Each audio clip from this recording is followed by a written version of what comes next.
Assalamualaikum warahmatullahi wabarakatuh. Salam sejahtera bagi kita semua.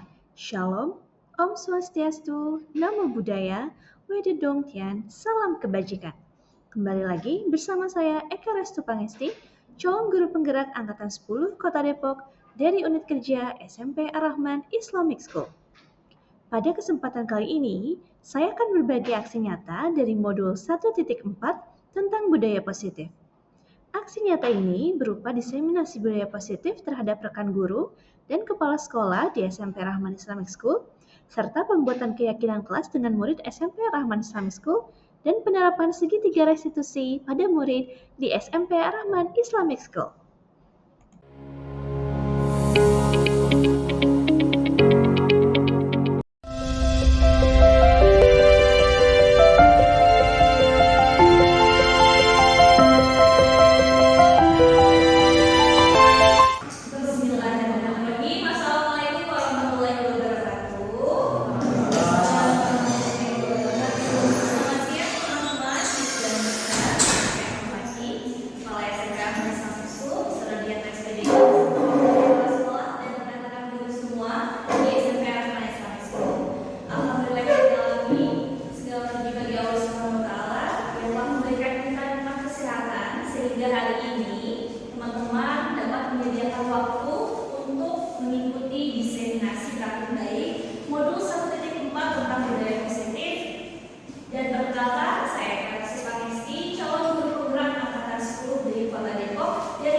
Bismillahirrahmanirrahim.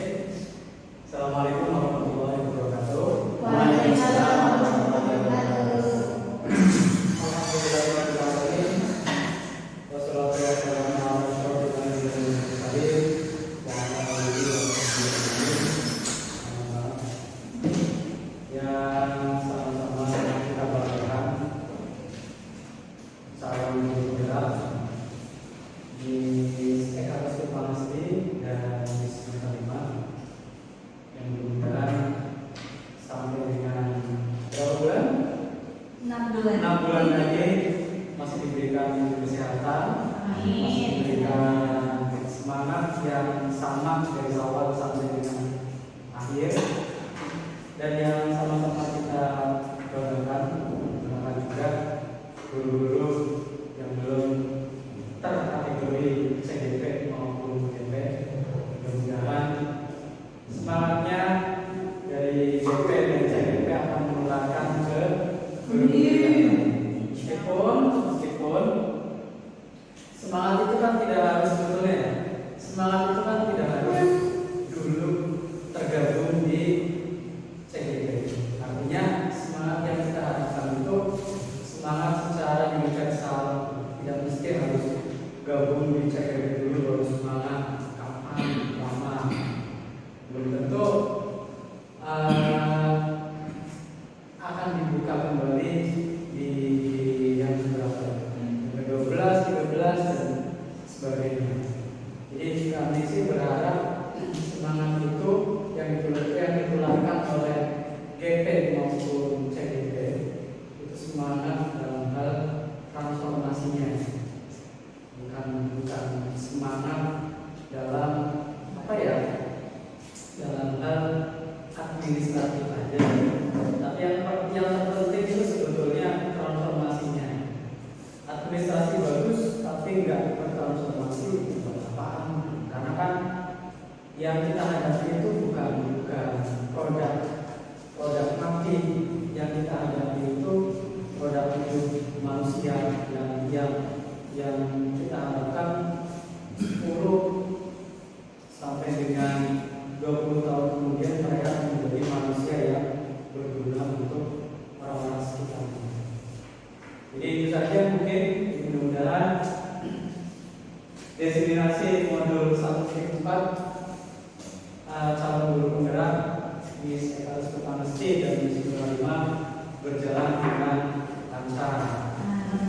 Begitu juga dengan diseminasi selanjutnya, mudah-mudahan guru-guru SMP Rahman Islamic School itu juga tetap masih bersemangat.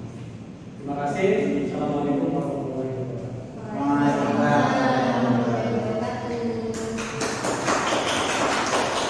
Baik, terima kasih Mr. Anto atas sambutannya. Nah, teman-teman, dari judulnya saja kan sudah tertulis budaya positif ya. Teman-teman ada yang tahu tidak? Hari itu selain kita mempelajari atau mendiskusikan tentang budaya positif, apalagi sih yang ada di dalam lingkup materi budaya positif? Mr. Anto, kira-kira apa lagi yang akan kita pelajari? Budaya positif, keyakinan. Keyakinan. Miss Ida, ada lagi selain keyakinan? Kebiasaan. Betul. Mr. Edo? Disiplin. Nah, dari disiplin, terus kebiasaan, dan juga keyakinan, itu semua nanti bermuaranya ke budaya positif. Kita lihat terlebih dahulu tujuan dari diseminasi hari ini. Yang pertama yaitu diharapkan kita semua dapat memahami konsep budaya positif yang di dalamnya terdapat konsep perubahan paradigma, perubahan belajar atau stimulus response, dan juga teori kontrol, teori motivasi perilaku manusia, nilai-nilai kebajikan, hukuman dan penghargaan, serta menerapkan strategi disiplin positif yang memerdekakan murid untuk menciptakan ekosistem sekolah aman dan berpihak pada anak atau murid. Nah, teman-teman di sini kan pasti memiliki sekolah impian. Sekolah seperti apa sih yang ingin dituju, atau sekolah seperti apa yang ingin kita ciptakan untuk murid-murid kita? Nanti kita akan lihat keywords apa saja yang akan kita bahas hari ini. Nah, keywords atau kata kuncinya, kita akan mempelajari tentang perubahan paradigma belajar, kemudian disiplin positif, teori kontrol, teori motivasi atau perilaku manusia, dan juga hukuman, penghargaan, dan juga restitusi. Dari semua ini bermuaranya nanti akan ke budaya positif. Baik, kita akan lihat. Saya akan memberikan beberapa pertanyaan kepada Mister. Yang pertama nih, tentang sekolah impian ya. Bagaimana sih suasana sekolah yang kita impikan? Coba Miss Ayu, boleh dijelaskan Miss Ayu ingin suasana sekolah seperti apa? Sekolah yang nyaman, bersih, aman, Nyaman, aman dan bersih. Ya, terus Miss Halimah ingin sekolah seperti apa? sekolah yang ramah-anak, Sekolah yang ramah anak, sekolah yang nyaman. beraktivitas dan lain-lain. Oke, tadi sudah ada kata aman dan nyaman. Kita tanya lagi, Miss Ulfa, bagaimana sih suasana sekolah impian Miss Ulfa? Sekolah yang setiap kebijakan dan kegiatannya berpihak pada murid. Betul. Sekolah yang semua kebijakan, kegiatan itu semua berpusatnya pada murid. Nah, terus yang kedua, setelah kita ingin sekolah yang nyaman, aman, semua proses pembelajaran dan aktivitasnya berpusat pada murid. Lalu bagaimana sikap gurunya? Bagaimana tutur kata guru? Bagaimana guru bersikap kepada murid-muridnya? Mr. Edo, harus baik kepada murid. Mr. Adi, bagaimana tutur kata guru, perilaku guru untuk menciptakan suasana yang positif atau di sekolah impian kita? Santai. Dalam arti santai itu seperti apa?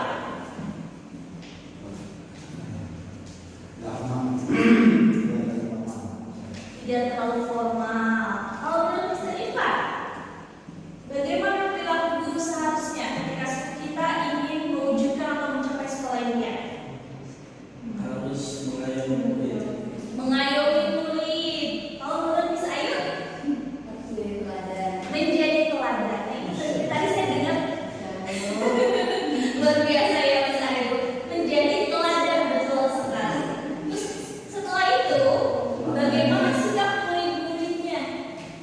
Bagaimana mereka berinteraksi terhadap kita sebagai guru, kepada pimpinan sekolah, dan juga kepada semua yang ada di sekolah.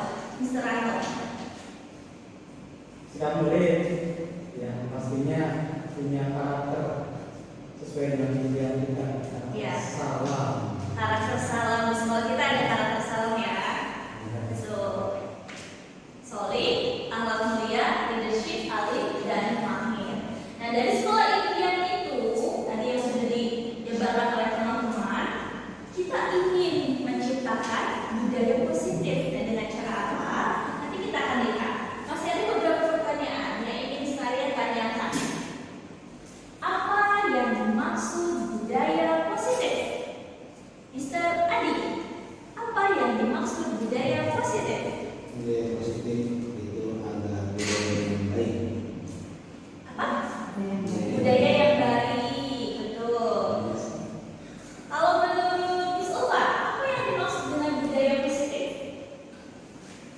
Keyakinan akan nilai-nilai yang baik yang ada di sekolah Betul. dan berdampak pada murid. Ya, keyakinan atau nilai-nilai yang baik yang berdampak pada murid yang ada di sekolah. Lalu kenapa sih atau kenapa harus menciptakan suasana budaya positif? Menurut Miss Ayu tadi setelah ingin mewujudkan sekolah impian, lalu bagaimana dan kenapa sih penting untuk menciptakan budaya positif? Agar cita-cita kita yang tadi bisa sekolah yang aman, nyaman, tentunya berawal dari ada budaya positif. Betul sekali.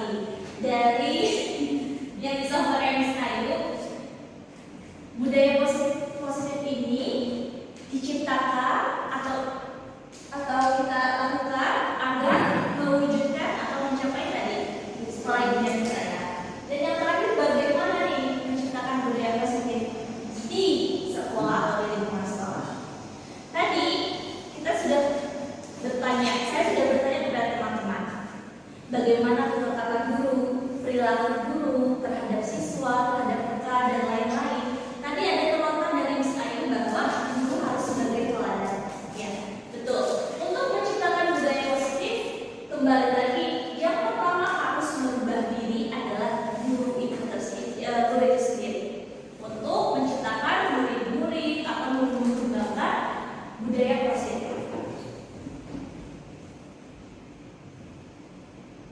Nah, selanjutnya, perubahan paradigma belajar. Teman-teman mungkin pernah mendengar bahwa Bapak Pendidikan Nasional Indonesia itu siapa? Ki Hajar Dewantara. Betul.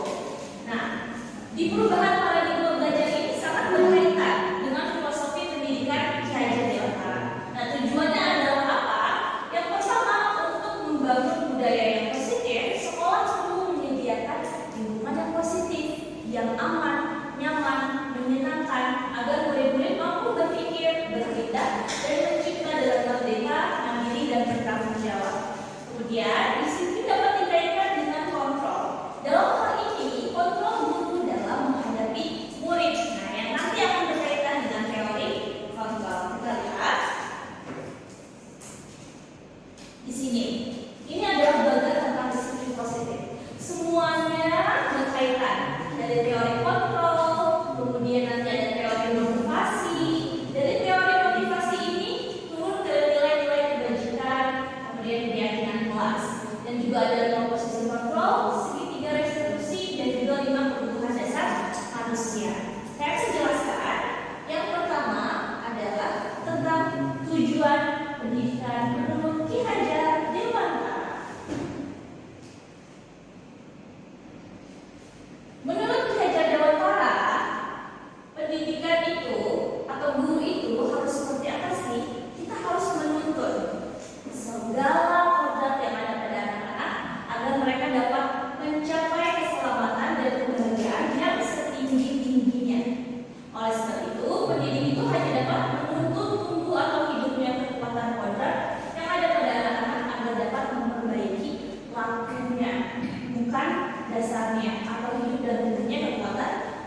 anggaplah diri kita A, teman kita B.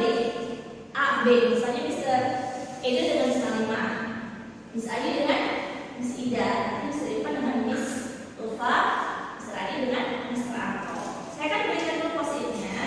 Sebentar.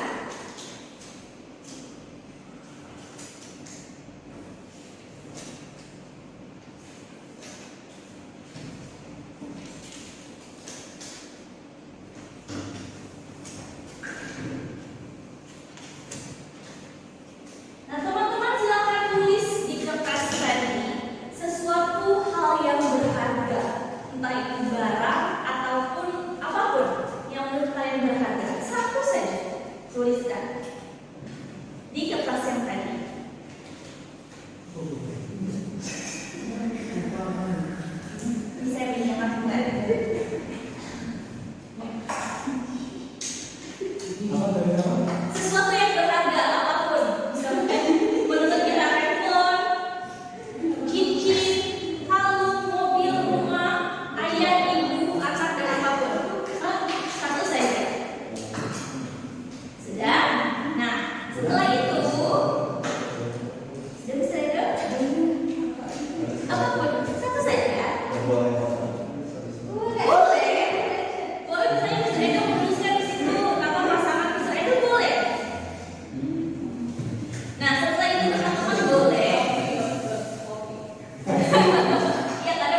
tidak terbuka. Miss Ayu dan Miss Ida pun sama. Nah, Mr. Anto dan Mr. Adi bersepakat untuk sama-sama membuka kertasnya, membuka kepalan tangannya. Dan Mr. Irfan akhirnya dengan sukarela, apa dengan paksaan, Mister? Dengan sukarela membuka kepalan tangannya. Dikasih ya. Hal tersebut berkaitan dengan posisi kontrol atau teori kontrol. Ternyata kita tidak mudah dikendalikan oleh orang lain. Kita juga tidak mudah dipaksa oleh orang lain. Kecuali tadi seperti Mr. Anu dan Mr. Adi, karena sama-sama menyepakati, akhirnya terbuka lah kepalan tangan itu ya. Tidak tanpa paksaan juga kan, tanpa ancaman, tidak, tanpa bujukan juga tidak ya. Besok dari tadi. Selalu bagaimana tahunya akhirnya bisa membuka kepalan tangan? Dari wajah kan lebih kan? Oh, dari wajah. Oke. Baik. Nah, teman-teman, inilah yang disebut dengan teori kontrol. Dalam tulisan aksioma terkait pilihan dari Dr. William Gessler mengatakan, satu-satunya orang yang perilakunya dapat kita kendalikan adalah diri kita sendiri, dan yang kita berikan kepada orang lain hanyalah informasi. Tadi seperti Miss Ayu dan Miss Ida ya, memberikan sebuah informasi, misalnya di sini mau buka, ayo buka, di sini mau buat tangannya, gitu seperti itu. Tapi yang mengontrol kepala tangan kita dibuka atau tidak adalah diri kita sendiri. Sama halnya dengan perilaku atau tindakan yang dilakukan oleh murid, pasti mereka pun berperilaku atau bertindak sesuai dengan kendalinya sendiri. Tapi murid-murid kita terkadang masih ada yang melakukan tindakan atau perilaku yang tidak sesuai dengan nilai-nilai kebajikan. Nah, bagaimana caranya supaya kita bisa membuat mereka menjadi anak-anak yang memiliki nilai-nilai kebajikan tersebut?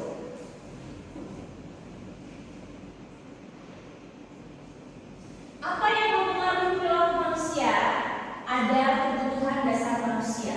Bisa jadi tadi Miss Ayu dan Miss Ida, Mr. Edo dan Miss Halimah karena ingin bertahan hidup, maksudnya bertahan untuk tidak melepaskan kepala tangan itu.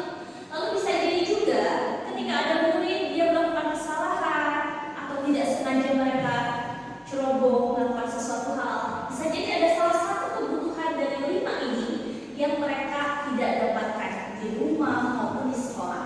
Yang kedua adalah rasa diterima, love and belonging. Yang ketiga kebebasan atau freedom. Keempat kesenangan. Yang kelima penguasaan atau power.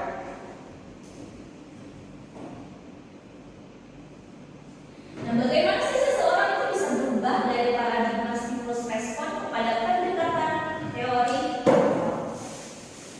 Stephen R. Covey mengatakan, bila kita ingin membuat kemajuan perlahan sedikit-sedikit, ubahlah sikap atau perilaku Anda. Dan dalam hal ini berarti kita sebagai guru harus memberikan dulu contoh, sama seperti dengan semboyan dari Ki Hajar Dewantara. Ada yang tahu semboyannya apa? Ingat loh. Ingat Rasulullah, iman dia mau tuturi handayani. Kita dapat menjadi sumber dan bagi murid kita, dapat mendorong perkembangan bakatnya, minatnya, dan kompetensinya, dan juga terus membuat mereka menjadi orang-orang anak-anak yang baik sesuai dengan kodrat alam dan kodrat zamannya. Betul sekali ya. Selanjutnya masih berkaitan dengan teori kontrol dan stimulus respon. Nah ini, jika kita ingin membuat kemajuan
grafis.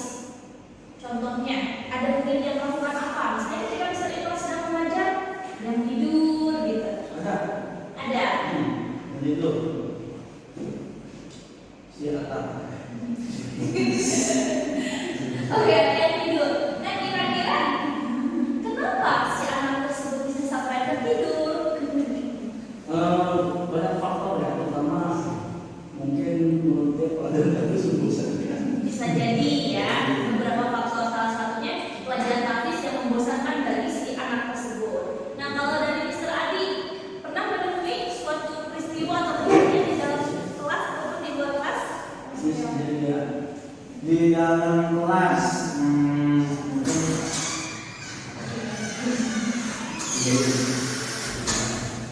Misalnya murid melakukan suatu tindakan kesalahan yang tidak sesuai dengan nilai-nilai yang ada di sekolah kita. misalnya berbicara Berbicara kasar, berbicara kasar kepada teman. Ya. Apa faktor yang menyebabkan anak tersebut berbicara atau melontarkan kata-kata kasar tersebut? Pasti ada alasan dan tujuan ya. Yang tadi lima kebutuhan dasar itu. Bisa jadi mungkin di rumahnya dia sering terpapar kata-kata kasar sehingga di sekolah dia lontarkan lagi kata-kata kasar itu kepada temannya. Dan ada tadi model berpikir menang-menang atau win-win solution. Terkadang saya pun ketika belum mempelajari tentang budaya positif ini, inginnya di kelas itu peraturannya seperti ini. Tapi ternyata itu bisa jadi merugikan atau si anak-anak atau murid-murid tidak setuju ya dengan kesepakatan atau peraturan yang kita buat. Nah, bagaimana caranya kita bisa membuat sebuah hal atau win-win solution? Murid pun senang, aman dan nyaman, dan guru pun merasa anak-anak dapat belajar dengan baik dan efektif. Nah, ini yang berkaitan dengan teori motivasi tadi.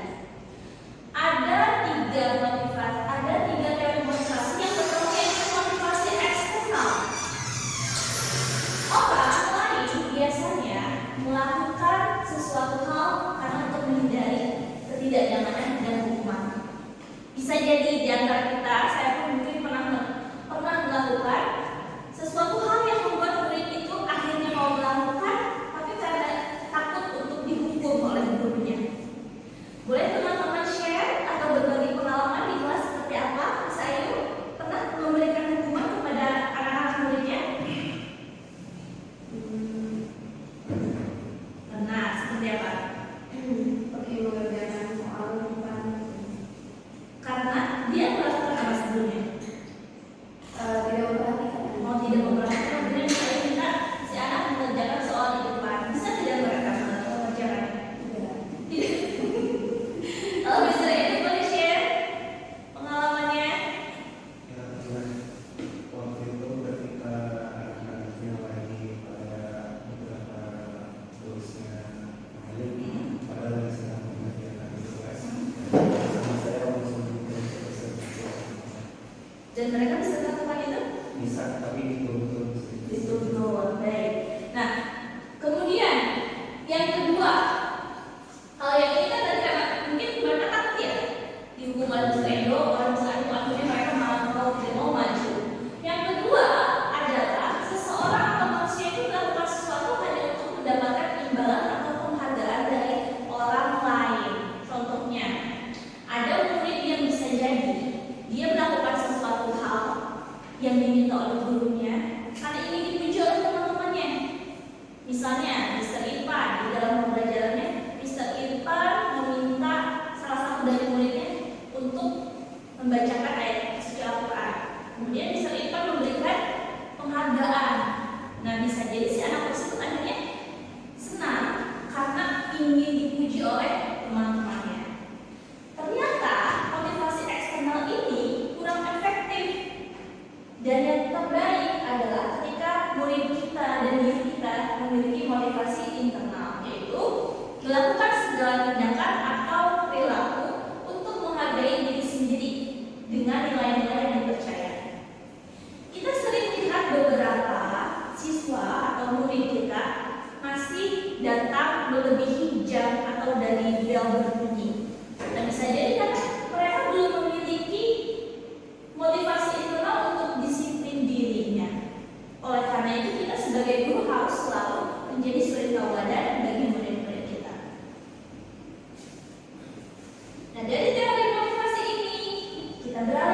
disiplin positif. Apa itu disiplin positif? Belajar mengontrol diri dengan menggali potensi kita agar tercapai tujuan mulia, yaitu sesuatu menjadi seseorang yang kita inginkan berdasarkan nilai-nilai yang kita hargai.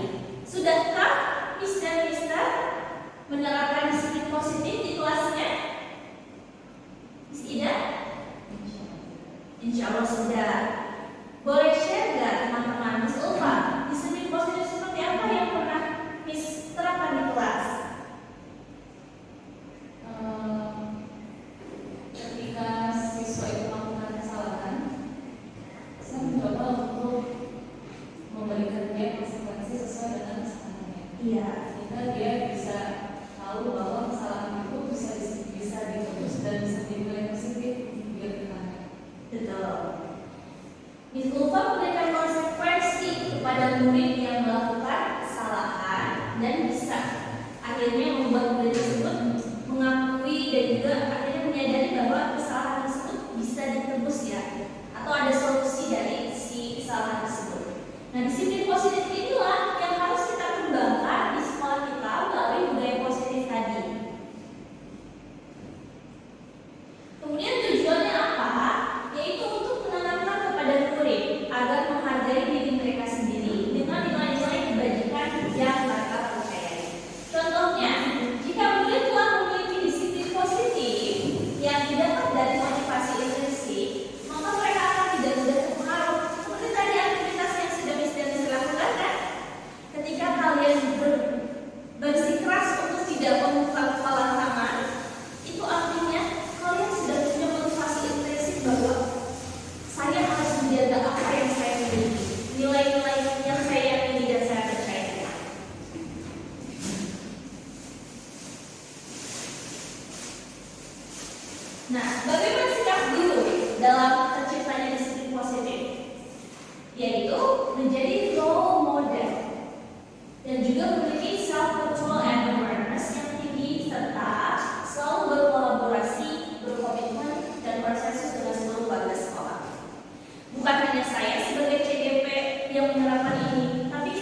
mulia, berkebinekaan global, bergotong royong, kreatif, bernalar kritis, dan mandiri.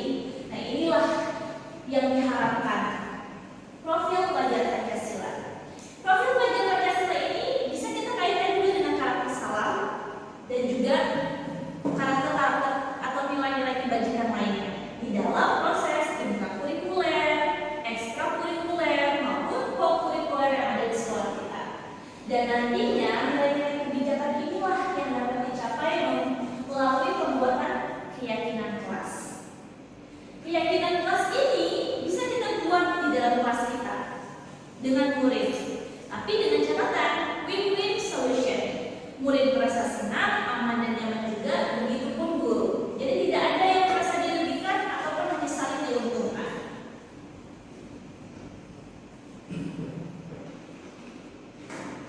Nah, sekarang kita beralih ke hukuman, konsekuensi, dan restitusi. Menurut teman-teman, apa yang dimaksud dengan hukuman? Mr. Ranto, apa yang dimaksud dengan hukuman? Hukuman itu sebuah konsekuensi atas tindakan seseorang. Konsekuensi atas tindakan seseorang. Berarti sama dong dengan konsekuensi. Jadi sebetulnya beda dari sisi dari sisi perlakuan. Sisi dari perlakuan yang berbeda. Baik, kemudian Miss Ayu, apa itu hukuman? Hukuman itu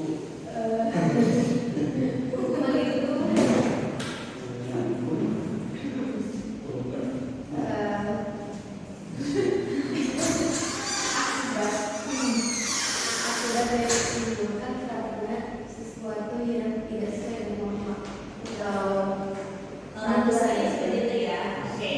Nah, kalau konsekuensi, saya mau bertanya pada Mr. Edu, apa itu konsekuensi?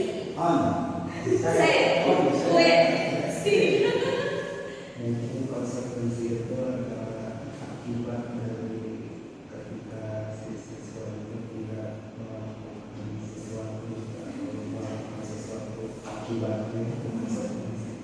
Ini dengan yang tadi ya, Miss Ayu ya. Ya. Nah, sekarang coba saya mau minta teman-teman untuk menyebutkan contoh dari hukuman dan contoh dari konsekuensi ya. Dari Miss Ida, coba sebutkan perbuatan apa yang dilakukan siswa dan hukumannya apa yang pernah Miss Ida berikan kepada siswa atau muridnya. hukuman. Misalnya dia melakukan bullying, kemudian hukumannya itu sanksi. Hukumannya skorsing karena melakukan bullying. Kalau Mr. Ipan, yang pernah Mr. Ipan lakukan atau berikan hukuman apa?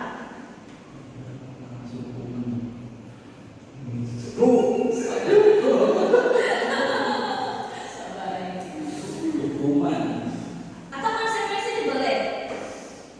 konsekuensinya ketika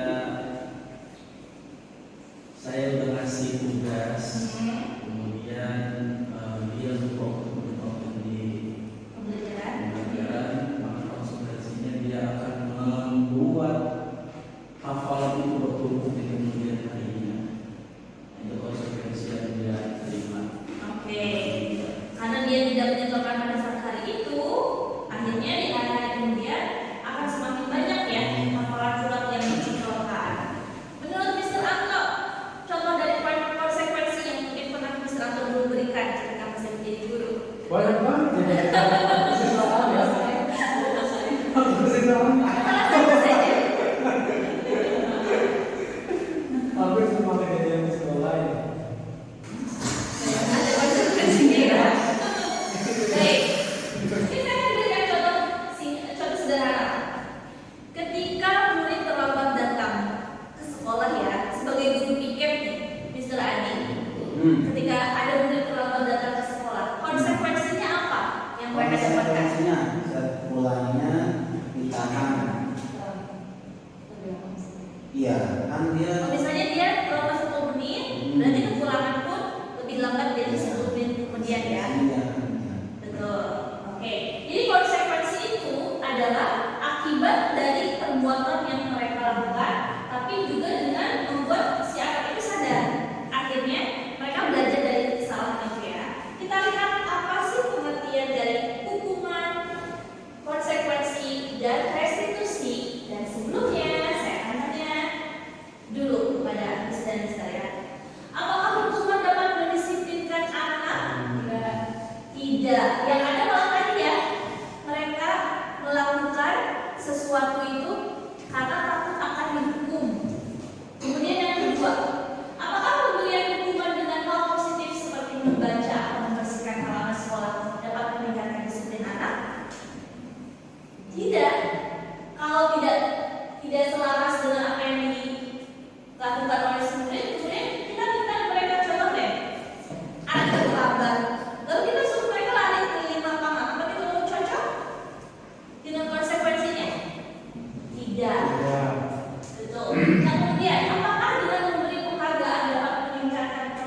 belajar anak?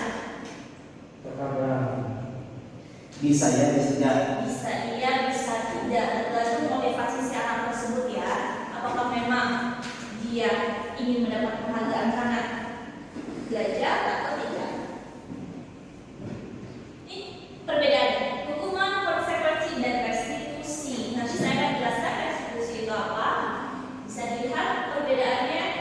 Hukuman sudah pasti ini akan gagal dan juga tidak efektif kita lakukan atau kita terapkan kepada anak murid. Konsekuensi dan restitusi ini bisa jadi sukses, tapi ada yang lebih baik daripada konsekuensi. Namun, tetap ketika kita melakukan restitusi, contohnya, restitusi itu merupakan pilihan dapat menguatkan untuk murid dalam jangka waktu panjang dan juga anak mendapatkan penguatan serta masalah terpecahkan. Namun, jangan sampai kita salah mengartikan setelah kita melakukan restitusi, si anak tidak melakukan konsekuensi. Tetap konsekuensi itu harus dijalankan, ya, karena itu adalah risiko yang mereka harus tanggung akibat perbuatannya. Namun, dengan restitusi akhirnya murid dapat menyadari bahwa setiap perbuatan yang mereka lakukan harus selaras dengan nilai-nilai kebajikan.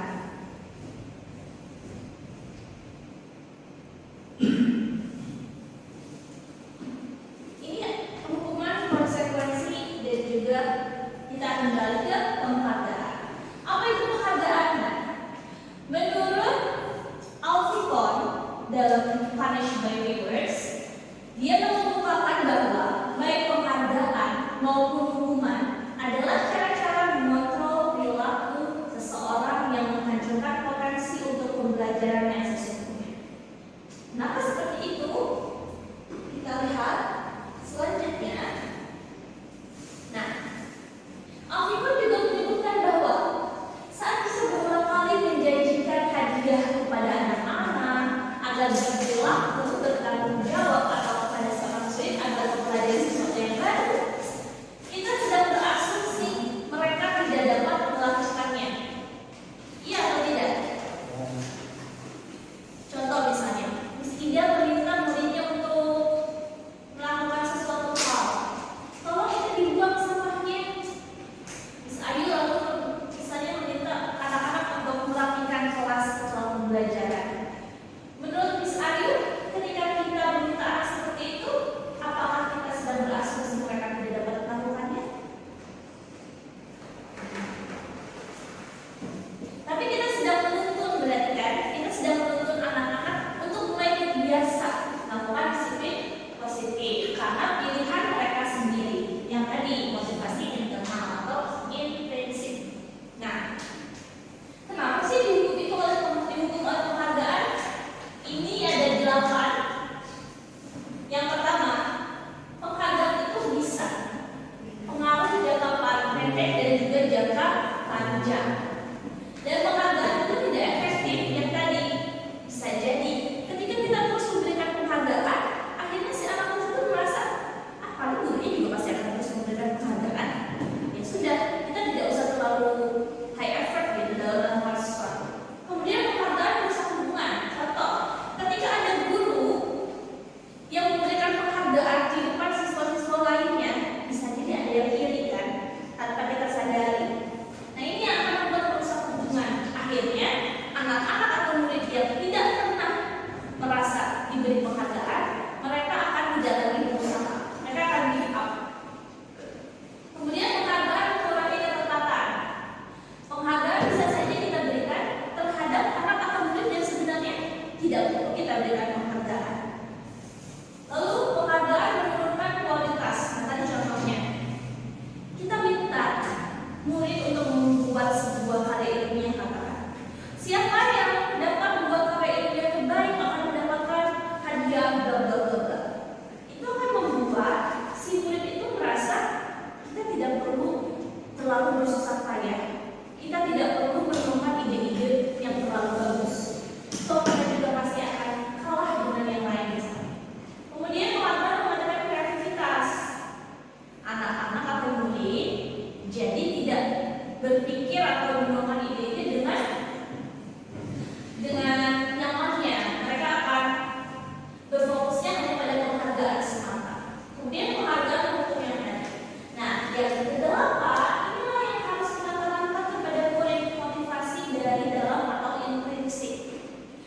murid tidak akan lagi meminta, Miss, saya dapat nilai berapa? Saya dapat nilai 100 ya, Miss ya. Karena untuk dipuji misalnya oleh gurunya. Tapi mereka ingin mendapatkan nilai baik karena ingin menghargai dirinya sendiri. Jadi sekolah kita juga sudah tidak ada sistem ranking ya. Misalnya misal ranking 30. Karena biasanya kalau ada ranking seperti itu, yang nanti yang akan merusak hubungan itu. Misalnya Miss Ayu, dulu ranking 1 nih. Miss Edo yang ranking 30. Apa yang dirasakan Mr. Edo misalnya? Mr. Edo kan pasti merasa, saat saya lebih giat deh belajarnya dari Miss Ayu misalnya. Tapi kalau Miss Ayu ranking 1 gitu. Itu yang akan merusak yang tadi. Lanjut. Nah, ini restitusi. Restitusi itu adalah proses menciptakan kondisi bagi murid untuk memperbaiki kesalahan mereka sehingga mereka bisa kembali pada kelompok mereka dengan karakter yang lebih kuat. Pada saat kita melakukan restitusi, kita tanya terlebih dahulu kepada murid-murid kita, kenapa kamu melakukan itu? Pasti ada alasannya kan? Setelah itu mereka akan dengan sendirinya bercerita, iya Miss, saya melakukan ini karena ini, karena ini, karena itu. Lalu akhirnya mereka sadar bahwa itu sebenarnya salah dan tidak boleh dilakukan lagi. Setelah itu mereka akan tahu konsekuensinya apa dan tidak lagi melanggar hal tersebut. Karena mereka sudah yakin bahwa setiap perbuatan, tindakan maupun tutur kata harus sesuai dengan nilai-nilai yang diyakini tadi.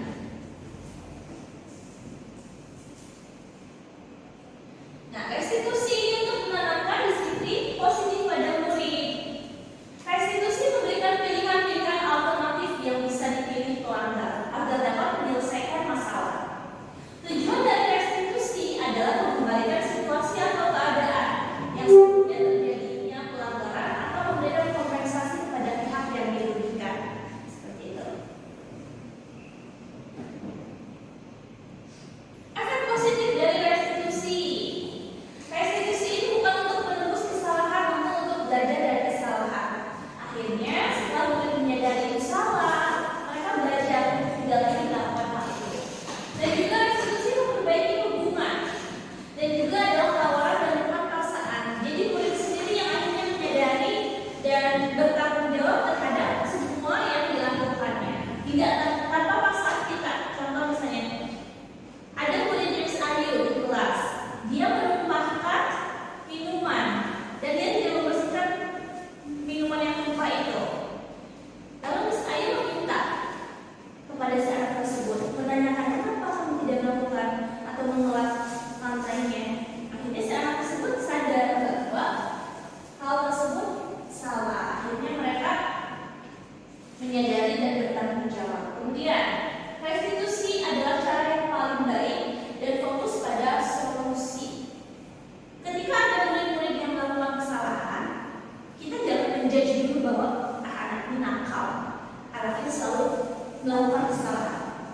Kita tanya terlebih dahulu, kita gali informasi lebih dalam dulu, kenapa si anak tersebut melakukan hal tersebut sampai akhirnya dia sendiri bercerita dan menyadari kesalahannya. Nah, bagaimana sih penerapan disiplin positif? Menurut Standar Nasional Pendidikan, dalam penerapan program disiplin positif, hendaknya guru memiliki standar kepribadian, profesional, dan sosial yang baik, di mana guru mampu berefleksi pada posisi kontrolnya saat ini dan bagaimana perjalanan dirinya sebagai seorang among atau posisi manajer. Sebelum saya mengakhiri ini, teman-teman, silakan siapkan handphonenya. Saya akan berikan akun. Ini kodenya, silahkan dimasukkan. Boleh ketik kakut.id di web browsernya.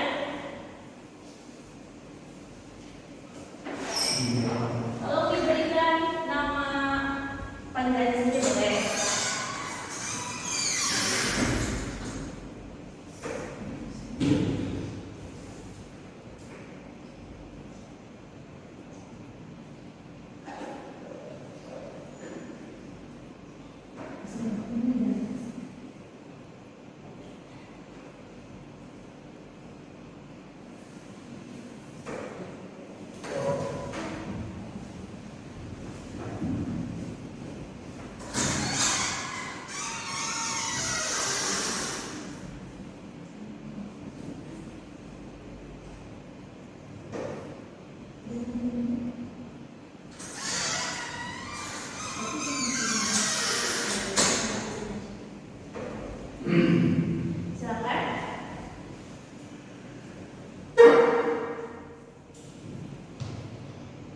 The Bluetooth device is ready to pair. Line in. Baik, saya mulai ya teman-teman. Jika waktu ini nanti teman-teman membaca soalnya di layar ya, nanti tinggal pilih jawabannya yang ada di handphone kalian. Kita akan start.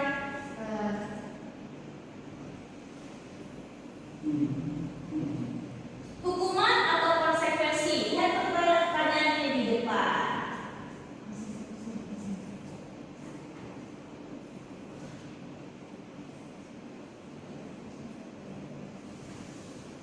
Hukuman atau konsekuensi? Hati-hati. Apa sih itu nggak kelihatan? Mencatat 100 kali di dalam buku, saya tidak akan terlambat lagi ke sekolah karena terlambat ke sekolah merupakan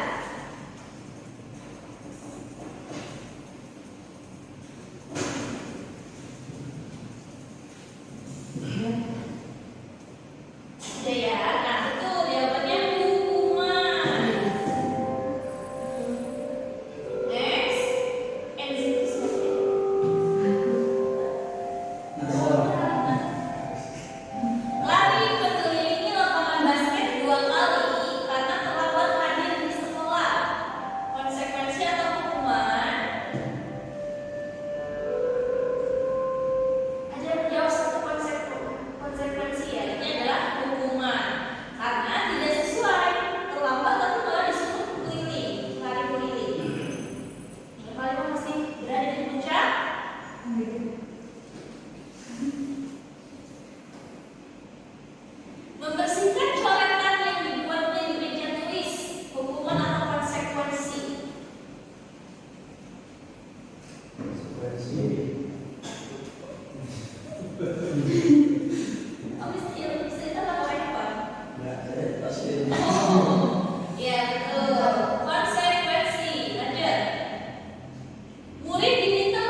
ceritanya?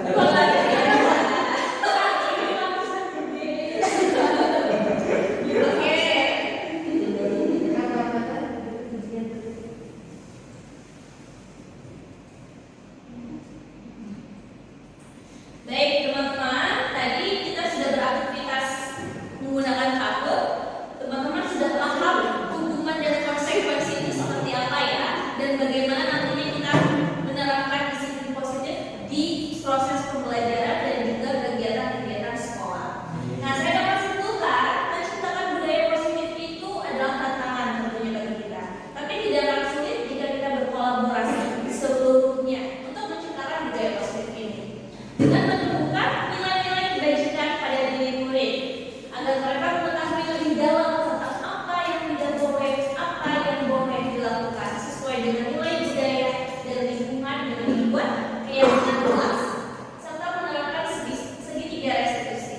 Di samping itu juga murid akan mampu bertanggung jawab dengan perilakunya jika budaya positif sudah diciptakan di sekolah. Hal ini bisa terwujud dengan berkolaborasi antara mahasiswa, kepala sekolah, orang tua murid, dan seluruh pihak yang terkait. Teman-teman ada yang ingin ditanyakan sebelum saya tutup? Cukup? Baik. Teman-teman, let's say alhamdulillah. Alhamdulillah. Terima kasih atas kehadirannya dan menyempatkan waktu di diseminasi praktik baik mengenai modul 1.4 tentang budaya positif. Saya akhiri. Wassalamualaikum warahmatullahi wabarakatuh.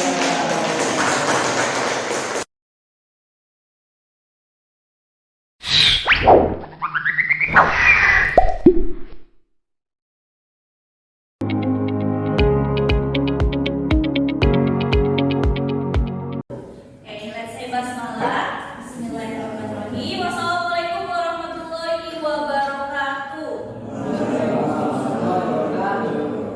How are you this morning, everyone? Great, good. Have you had breakfast this morning? Yeah. Teman-teman, biasanya di hari ini kan ada pembelajaran bahasa Inggris.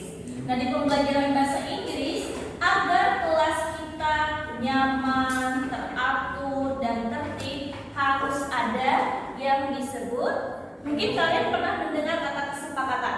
Pernah dengar? Pernah.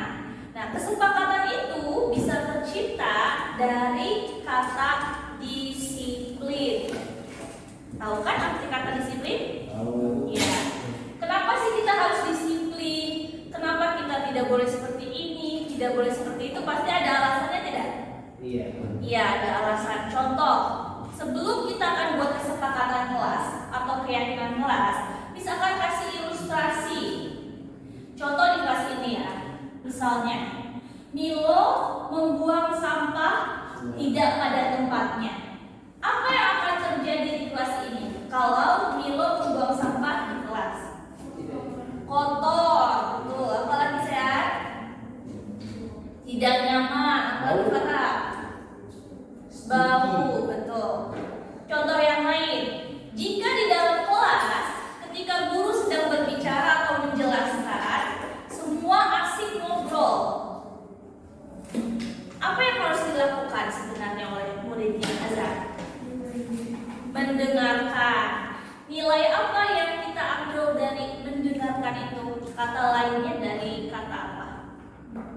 Menghormati, atau kita biasa dengar dengan kata menghargai. Bahasa Inggrisnya disebut respect. Betul. Ketika teman-teman kalian misalnya contoh ya, sedang berpresentasi di depan, lalu Jojo ingin ke toilet, tapi dia tidak izin pada guru atau pada miss, langsung Jojo keluar begitu saja. Boleh atau tidak seperti itu? Tidak. Apa yang sudah jadi dilakukan? Sopan atau tidak? Tidak sopan. Berarti disiplin atau kesepakatan kelas itu sesuatu yang dilakukan secara positif. Boleh nggak kita membuang sampah di kelas? Boleh nggak kita berkata kasar kepada teman, kepada guru? Tidak. Bolehkah kita mencoret-coret di dinding? Tidak. Mencoret-coret di meja? Atau kita merusak fasilitas sekolah? Tidak. Tidak, ya.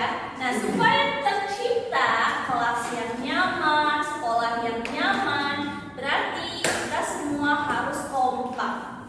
Intinya, kalian kan pasti ada dorongan dalam hati ya, melakukan sesuatu tindakan.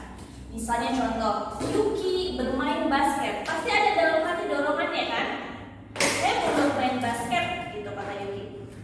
Nah, terus Salman juga ikut bermain basket, berarti ada dorongan nggak dalam hati? Ada, kecuali Yuki mengajak Salman, itu dorongan dari luar. Ayo Salman, kita bermain basket, ya.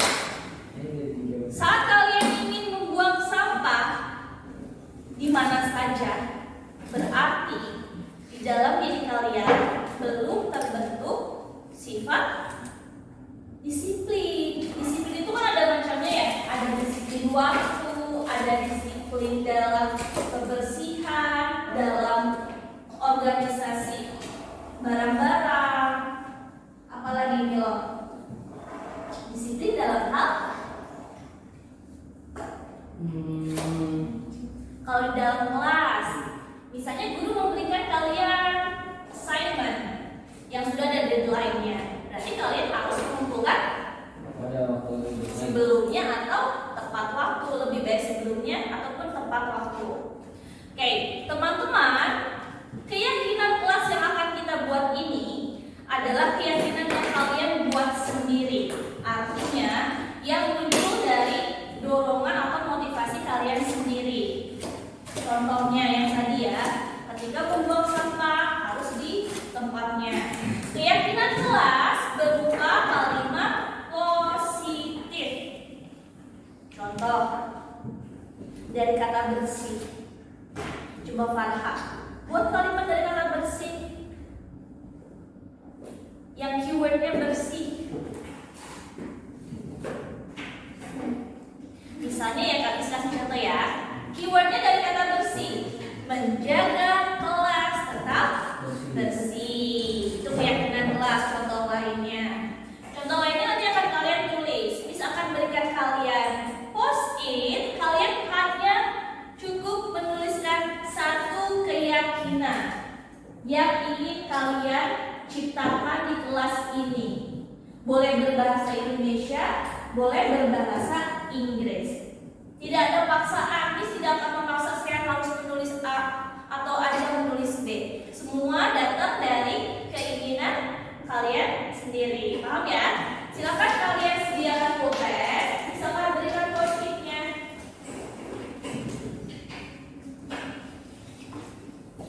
Cukup tuliskan keyakinan kelas yang ingin kalian yakini. Contoh, yang tadi ini sudah kasih ilustrasi kan? Di dalam kelas itu harus seperti apa? Ketika guru sudah menjelaskan harus seperti apa? Ketika bermain dengan teman harus seperti apa? Supaya tidak ada misalnya yang tadi kalau berkata kasar kepada teman, apa yang akan terjadi? Kalian harus bertindak dan juga memikirkan apa yang akan terjadi dengan tindakan yang kalian lakukan. Jangan sampai menyakiti orang, ya. Iya, kita kan boleh nyakitin orang. Tidak perlu tulis nama, kalian cukup menuliskan keyakinan kelasnya aja. Boleh pakai English or Indonesian Enterprise.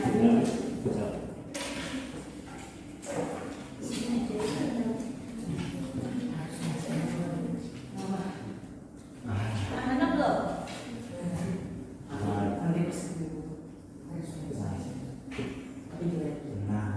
Sudah, silakan menulis.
siang ini.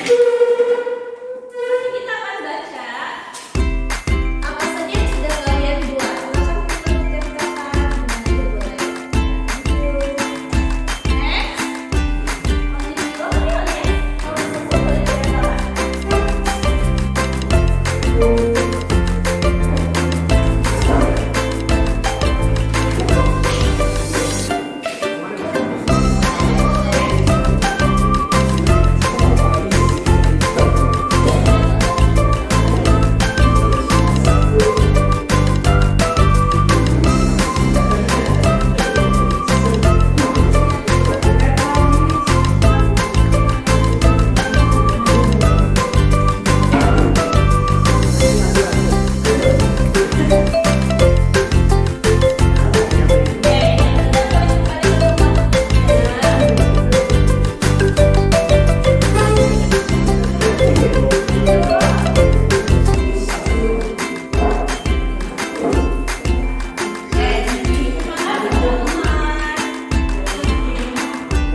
Oke, teman-teman, kita akan baca satu-satu ya.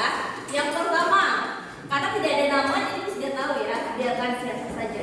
Yang pertama, harus menjaga lingkungan kelas seperti buang sampah pada tempatnya agar kelasnya bersih. Yang kedua, teman-temannya kompak dan ingin diajak kerjasama.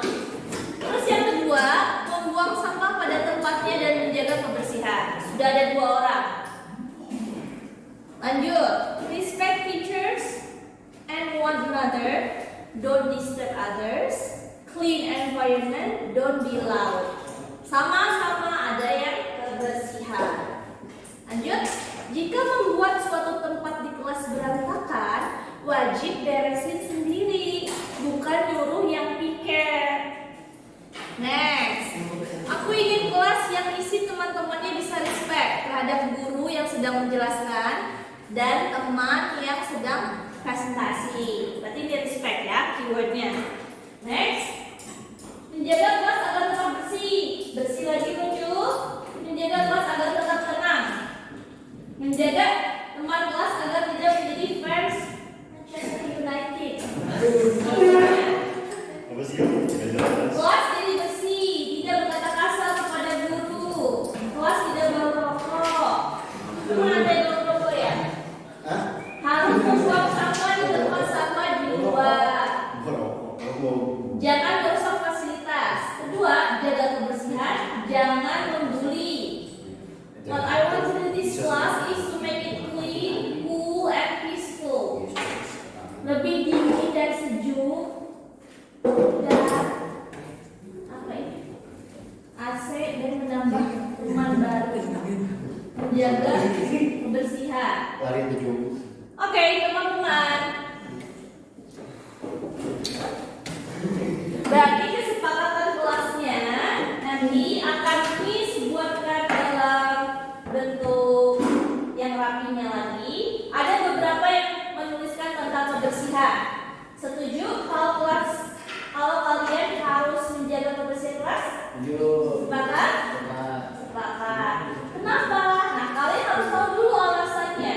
Pertama, karena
Ya. Ketika guru menjelaskan di depan, misalnya Yuki, ketika guru menjelaskan di depan, Yuki ngobrol sama Salma. Yuki dan Salma mendapatkan kerugian atau keuntungan. Kerugiannya apa? Tidak mendapatkan ilmu. Bisa nggak ilmu didapat dari mana saja? Bisa, asalkan tadi kalian harus yakin dengan nilai-nilai disiplin dan respect. Lalu contoh lain, tadi di situ disebutkan tidak boleh membuli. Nah, kenapa kita contoh misalnya ya, kan kita sudah membuat drama yang tentang bullying ya. Fata misalnya jadi korban bully, dibully oleh Milo. Apa yang akan Fata rasakan ketika dibully? Sedih, sakit hati gak? Iya, akan membekas gak seumur hidup? Iya, bisa jadi. Fata akan terus mengingat Milo sebagai pembuli ya. Jadi jangan sampai apa yang kita lakukan menyakiti orang lain dan merugikan diri sendiri. Setelah ini kalian akan tanda tangan keyakinan kelas yang sudah kalian buat ini ya. Siap? Nanti bisa akan sediakan kertasnya. Jadi kanan.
Kalian sudah membuat keyakinan kelas yang sudah ditempel di sini ya.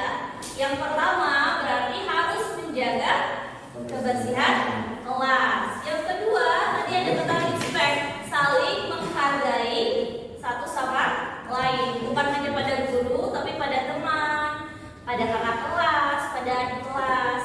Dan kata-kata yang keluar dari mulut kalian harus kata-kata yang baik, yang positif, sopan, tidak menyakiti ya. Dan tindakan yang kalian lakukan pun harus kalian bertanggung jawabkan. Kilo dan jadi perhatikan dulu. Jika keyakinan kelas ini kalian langgar, Yuji dan Milo, jika keyakinan kelas ini kalian langgar, konsekuensinya kalian yang tanggung sendiri. Contoh, jika tidak bersih kelasnya, bukan hanya petugas piket saja, tapi dialah yang membuang sampah, dia yang membuang ya. Jangan mengandalkan petugas piket. Oke? Siap? Baik teman-teman, saya Hamdalah. Alhamdulillahirobbilalamin. Terima kasih kita sudah buat keyakinan kelas hari ini. Semoga keyakinan kelas ini bisa diyakini oleh kalian semua. Wassalamualaikum warahmatullahi wabarakatuh.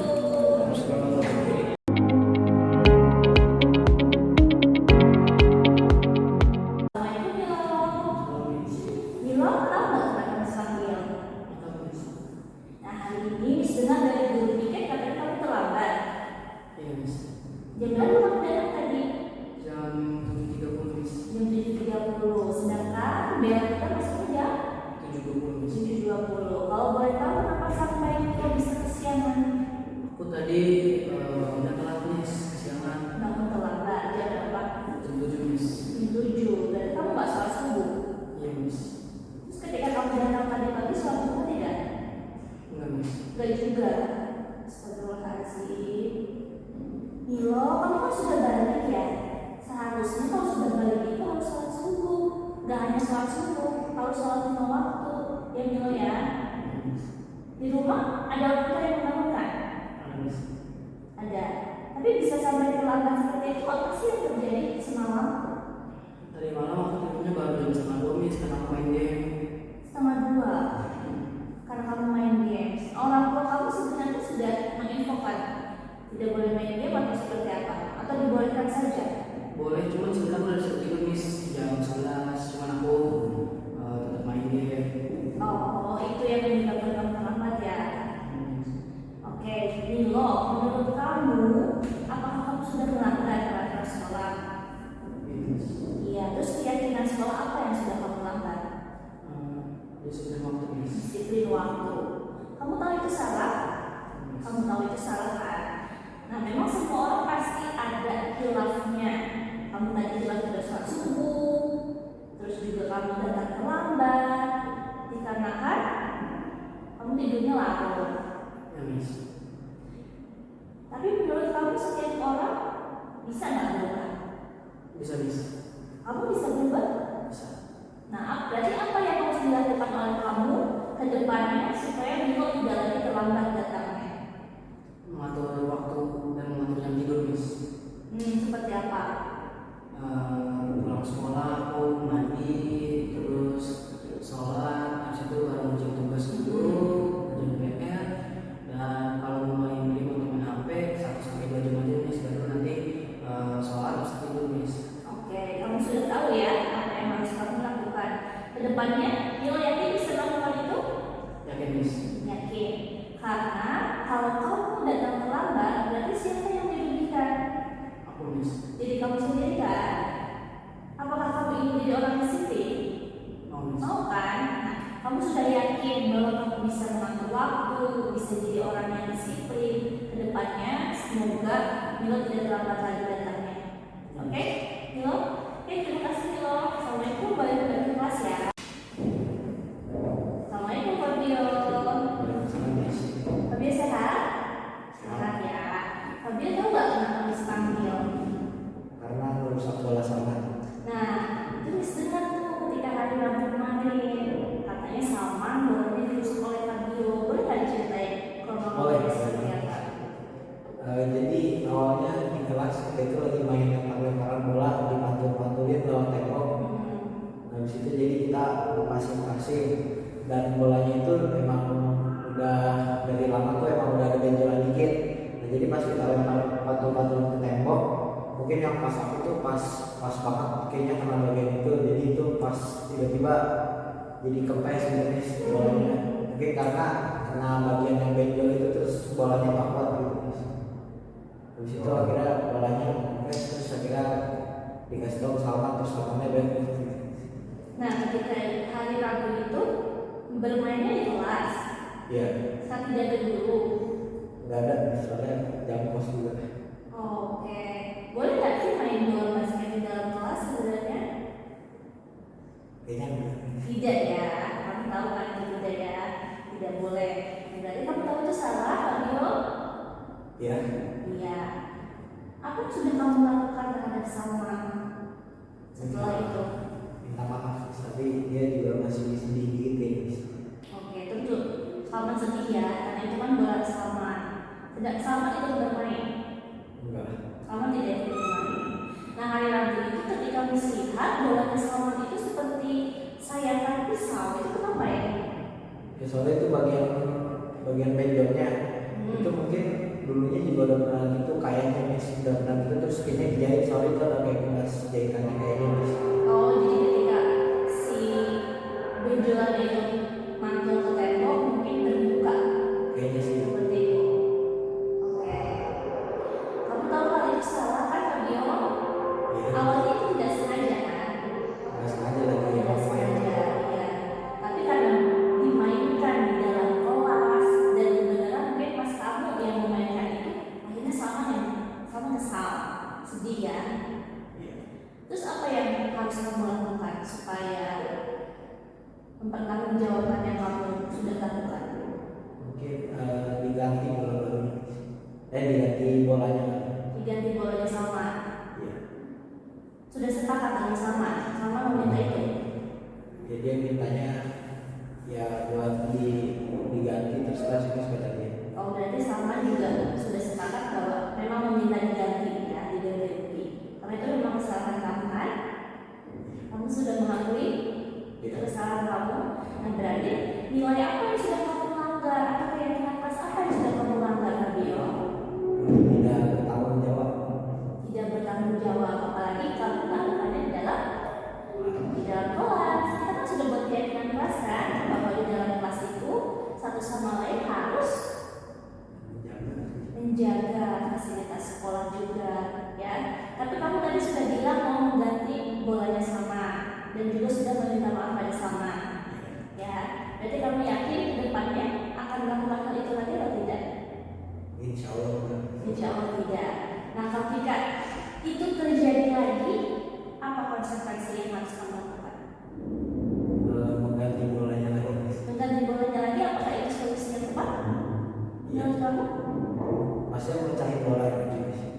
Terjadi main basketnya di dalam kelas ataupun ada fasilitas lain yang rusak selain bola? Mungkin membuat kesepakatan bersama untuk mengganti fasilitas yang rusak. Selain itu apa lagi? Supaya tidak terjadi lagi seperti itu. Tadi kan tempatnya di kelas. Nah, nanti kalau mau main basket harusnya di mana? Di lapangan. Di lapangan dan di jam istirahat ya. Fabio, kamu sudah mengakui kesalahannya kepada Salman dan juga kamu tahu apa yang harus kamu lakukan kepada Salman ya. Insya Allah semoga nanti ke depannya Fabio tidak lagi melakukan hal itu ya Fabio. Karena kita kan sudah buat keyakinan kelas ya. Oke Fabio, terima kasih Fabio waktunya ya. Buat keyakinan kelas ya. Sampai jumpa Fabio. Assalamualaikum warahmatullahi wabarakatuh. Nama saya Kolonel Fatah Sarata. Saya dari kelas 8A. Setelah melakukan segitiga restitusi kemarin, setelah diskusi bersama Miss Rere, saya merasa bahwa apapun yang saya lakukan harus saya pertanggungjawabkan dan saya tidak takut akan hukuman karena memang apa yang saya lakukan mesti harus saya pertanggungjawabkan. Jadi mungkin itu dari saya. Terima kasih. Assalamualaikum warahmatullahi wabarakatuh. Assalamualaikum warahmatullahi wabarakatuh. Perkenalkan, nama saya Fabian Erlangga dari Arah Manis Public School kelas 8B, dan dari kejadian segitiga restitusi kemarin yang dapat saya simpulkan adalah supaya setiap hal yang kita lakukan harus ada pertanggungjawaban yang kita lakukan juga. Nah, jadi tidak ada gunanya untuk takut atas hukuman karena kita sudah bisa bertanggung jawab atas hal itu sendiri. Itu saja mungkin menurut saya. Wassalamualaikum warahmatullahi wabarakatuh. Sekian video aksi nyata saya tentang modul 1.4 budaya positif mengenai diseminasi budaya positif terhadap rekan guru dan kepala sekolah di SMP Ar-Rahman Islamic School, membuat keyakinan kelas dengan murid, dan menerapkan segitiga restitusi pada murid di SMP Ar-Rahman Islamic School. Semoga video aksi nyata saya dapat diambil manfaatnya dan menjadi inspirasi bagi guru di luar sana. Salam guru penggerak. Terima kasih telah menyaksikan video aksi nyata saya. Wassalamualaikum warahmatullahi wabarakatuh.